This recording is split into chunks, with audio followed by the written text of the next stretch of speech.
talk a little bit about the 12 tribes and the what I see as the departments of government.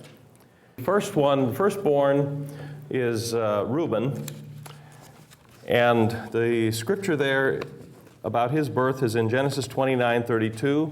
And Leah conceived and bore a son and named him Reuben, for she said, "Because the Lord hath seen my affliction, surely now my husband will love me."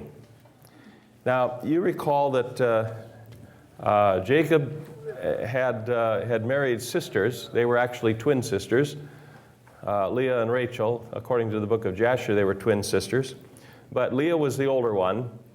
And I don't know if they were identical twins or just fraternal twins. But Leah had a little problem with her eyes. She had a little blindness in part problem. And cross-eyed, and Jacob loved Rachel, but he ended up having to marry both of them because of the trickery of his uncle Laban. Well, in later years, the law forbids marrying sisters just because it causes problems, and I can just imagine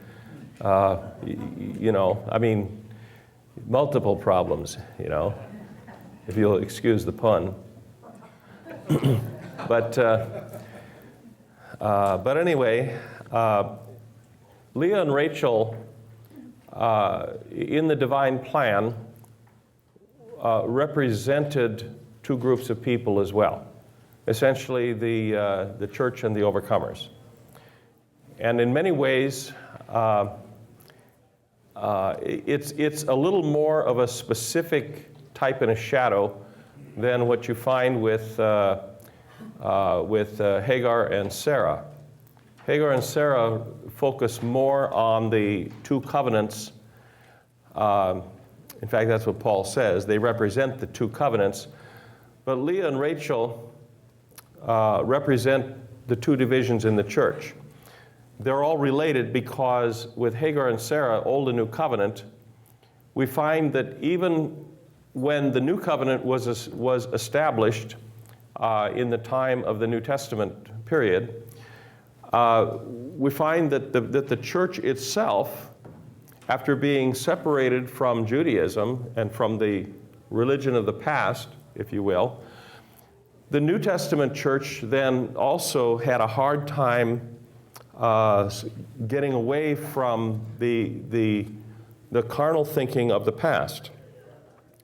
And so Paul, the Apostle Paul, had a problem with this too, and so he was writing a lot of his epistles, particularly Galatians, to try to make a connection or a division here and keep people